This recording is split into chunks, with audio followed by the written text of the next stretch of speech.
Mainul Ahsan Nobel তাকে একটি অপহরণ এবং ধর্ষণ অভিযোগে একটি মামলায় তাকে বিজ্ঞ আদালতে তদন্তকারী কর্মকর্তা তাকে আজকে উপস্থাপন করেন।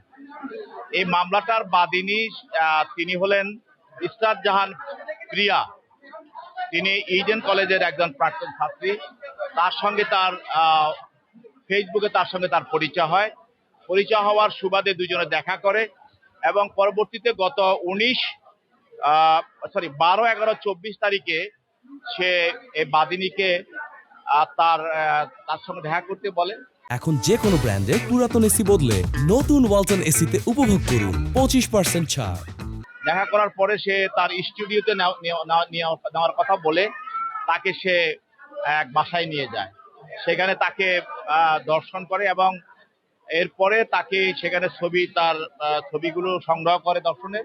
ওই ছবি দেখিয়ে তার সঙ্গে সে দীর্ঘদিন তার সঙ্গে সম্পর্ক রাখে এবং এই রাখার পরিপ্রেক্ষিতে গত 19/5-25 তারিখে সে তাকে তার ভাড়া বাসায় নিয়ে যায়।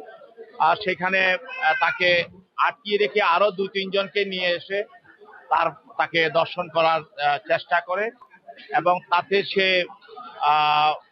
তার প্রতি আক্রোশ হওয়ার কারণে সে এই দর্শন থেকে রক্ষা পাওয়ার জন্য সে 999-এ টেলিফোন করে এবং এই 999-এ টেলিফোন করার পর সেখানে পুলিশ আসে সেখান থেকে নোবেলকে গ্রেপ্তার করে আদালতে মামলা দায়ের করা হয় এবং তাকে আদালতে নিয়ে আসা হয়।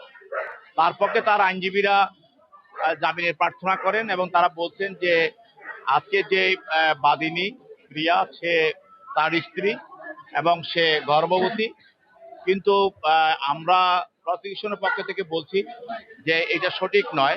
তার কারণ নোবেলকে যখন ধরা হয়, তাকে গ্রেপ্তার করা হয়, তখনই সে তদন্তকারী কর্মকর্তার কাছে এই ধরনের বক্তব্য সে রাখে নাই এবং এই ধরনের কোনো কাগজপত্র সে সেখানে প্রডিউস করতে পারে নাই।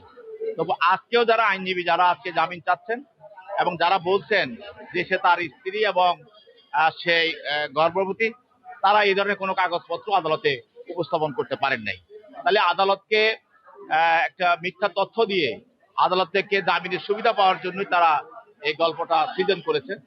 তো আদালত তাদেরকে নিজেও বলেছেন যে এই ধরনের কাগজপত্র থাকলে আপনারা দেখান, কিন্তু তারা এই ধরনের কোনো কাগজপত্র, বিবাহের নিকাহনামা অথবা সে যে প্রেগনেন্ট, এই ধরনের কোনো কাগজপত্র আদালতে উপস্থাপন করতে ব্যর্থ হয়েছে।